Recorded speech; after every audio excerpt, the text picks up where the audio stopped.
Hey, I'm Scott Thomas. I'm back here at Joe Tom King Field here, our softball facility here at Gulf Coast. And we're going to talk about bunting today as part of our virtual camps.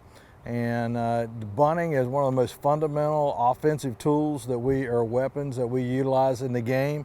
We're going to talk about sacrifice bunting today, even though there's some other buntings. We could talk about drag bunts, or we could talk about quick bunts, we could talk about squeeze bunts, and all of those have different things that you do that are fundamentally different. But the key is we're always going to be trying to move runners and make things happen, or try to get on base with this. But today we're going to work on sacrifice bunts, which is purely we're going to move runners and sacrifice ourselves to get out at first base. So how do we do that? What do we do? So basically, one of the things that we're doing here is, and we may learn this from, a lot of times in our sports, we learn from especially in baseball to softball, a lot of times we'll learn from our fathers who played baseball. So sometimes things aren't exactly the same in softball as it is in baseball. So first of all, we're going to talk about our stance, okay? So when we're our stand-in for baseball, we're probably going to be more towards the front of the batter's box. And the reason why this is because a lot of times we're trying to bunt the ball down the lines, okay? The closest person to the ball generally is the pitcher in baseball, unless they're really crashing down. In our sport, though, the corners are already up, expecting it a lot of times to be able to take a bunt away and potentially throw some. Let's say we're going to talk as if we've just got a runner on first base today. So in order to keep that ball from going from a caught ball and throwing out a lead runner, we want them to be able to have to chase the ball and then go get me as the batter runner out at first base. So we're moving runners up into scoring position at second base. So how do we do that? So if we're in softball, because the corners are up, we're going to be more towards the back of the box, not completely in the back of the box, but just a little bit more into the middle to the back of the box, where we're going to square our bat up with the front of the plate here, okay? So we're going to be more right here with the front of the plate. Now, so there's a couple of different ways that we can look at this. We can do a full square, okay? Or we can do a no square, which I don't think that's a very good way of doing this. Or we're going to do what we do is our shoulder and bat is going to be square to the front square. Okay, so we're going to be like this, and this is the one I like the most, okay? Because the biggest thing here is plate coverage. You can probably see it from this camera right here, but if I square up here, all right, I don't have a whole lot of the plate covered, all right? I would have to lean out and make an adjustment. This could be an awkward move for me to get out over and cover the plate. But if I'm standing here and I just turn my hips, my shoulders, and the barrel, okay, square to the front, now I've got a pretty much full plate coverage right here, and I'm not having to lean out over the plate to be able to make that happen. All right, so what are some of the keys to once we get to that spot? Okay, we're going to turn, we square, and we want to square right before the release. When she is moving forward through the pitching motion, the pitcher somewhat getting through the forward motion, that's when we're going to square. Not any earlier, not any less, okay, for a sacrifice. Okay, let's take it up from kind of the bot from our feet up here just really quickly. So we're going to come up from our feet. My knees are bent, okay? I'm bent at the waist. I'm not stiff here, okay? So I'm balanced and I'm athletic, okay? That allows me to move if I have to move just a little bit here.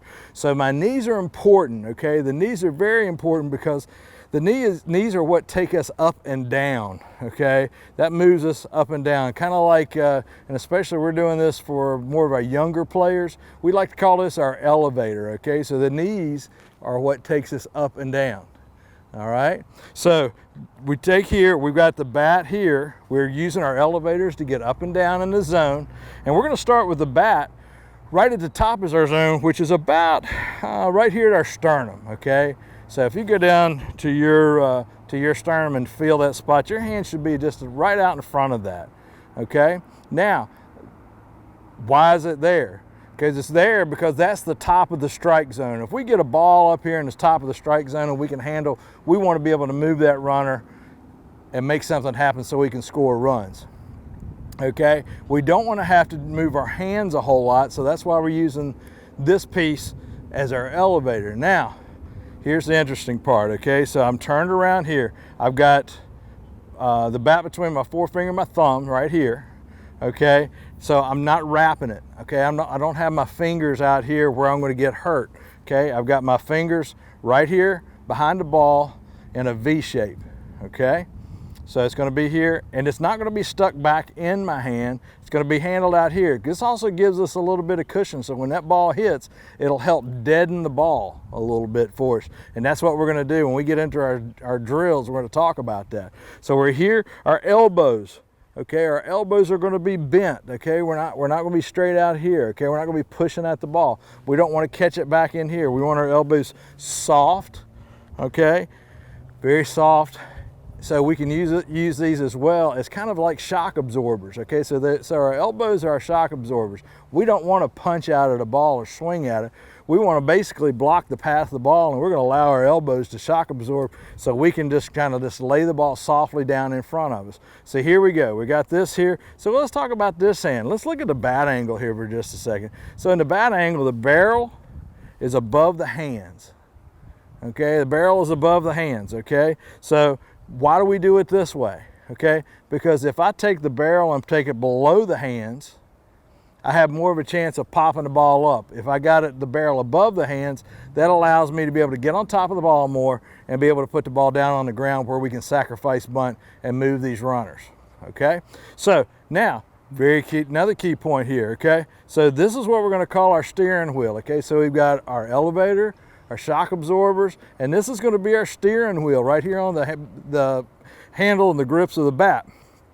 So if I'm going to take it right, try to take the ball right back into the middle, I'm not going to move this much. But if let's say if our first baseman's playing back and our third baseman is playing up, I'm going to take my steering wheel and I'm going to push my hand out. That way I create an angle to bunt the ball to the first baseman and make them field the ball up the line. We'll also talk about that once we get into our drills. So this is our steering wheel, shock absorber, elevators. Now the next thing is what we're seeing. I'm seeing the ball all the way to contact point, okay? And I'm not with my head down like this. I got my eyes high and level, okay? It's just like I'm looking at a computer screen or I'm looking at my favorite social media on my telephone or whatever. I'm not looking sideways, I'm looking square up this way so I can kind of see what's going on and seeing the ball squarely. So right here is where we're going to be. We're going to have good plate coverage. We turn our key is hips, shoulders, and the barrel of the bat is going to be square to the front of the plate.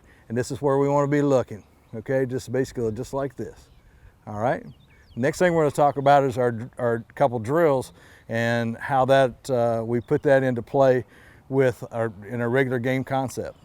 Okay, so bunting is a really easy thing to be practicing at home while we're in the midst of this coronavirus, and it really is something we can have our parents throw to us and really work on just the fundamental piece of bunting. So the first drill we're going to talk about is hitting the ball back into or bunting the ball back into what I call the dead zone. You can see these 4 cones. I've actually drawn a circle to incorporate these 4 cones. Okay, and this is the dead zone. So the dead zone is about trying to be right out in the middle of where the third baseman, the first baseman, and the pitcher is coming in to field the ball. So when I'm back here as a bunter, my goal, knowing that they're all colliding at one time, is I'm going to try to bunt that ball back, and it's my goal is to bunt it back and keep it inside this circle, okay? Because if we bunt it too hard, the pitcher has an opportunity to field the ball. If we bunt it too hard this way, it could be one of the corner players could be able to get it if we bunt it too hard this way or too hard this way. So this is where we're going to soften this up. We don't want to bunt it right here because the catcher can come out and pick that ball up. So I've got Coach T right here with me. She is going to feed these balls to me, and I'm going to try to bunt this ball and put it in the circle. Yeah. Okay, now that was that a strike, Coach? Okay, that was a strike. I got it out there. I got it down in a pretty good spot right here, but right now for the purpose of this goal, or the goal of this drill, I need to get that ball back to the middle right in that circle. All right, a little bit hard. Let me try one more time. Let's keep it in.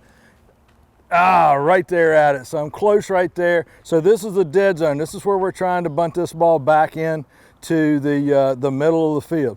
All right, so let's talk about, so that's one of the things you can make smaller dirt. You can make a target, okay? You can make another little circle, okay? And this would be just like you're shooting a bow and arrow or throwing darts, and make points for each one of these the circles.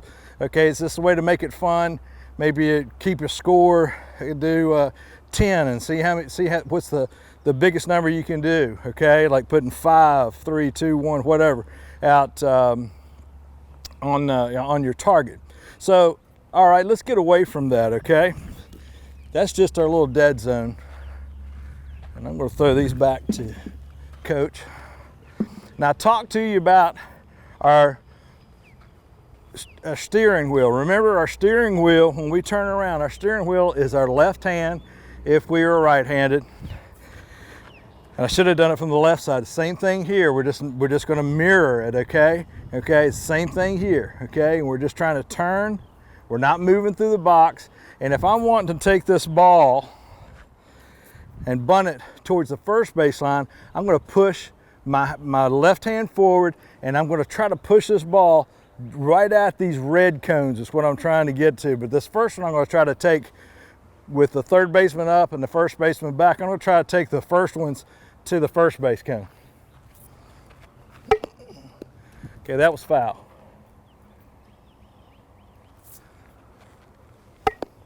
And I did it again. So that means my barrel's not out in front enough. All right, that's a little bit better. So I still need to try to get that ball here. I'm going to try one more time. There we go.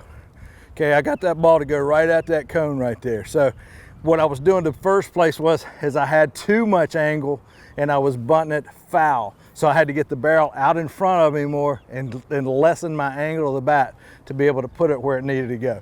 Now we're going to go to third base. This time I'm going to pull back on the handle and create angle to go to third base. All right, not too bad. Too much angle. That's about right. That's right where I want to put it. That's if the third baseman's back and the first baseman's up. So that's just a couple drills for you to use. You can do this in your backyard. Create goals for yourself by setting cones out, setting obstacles, and that'll allow you to be a better bunter. But remember, elevator, shock absorber, and your steering wheels, okay?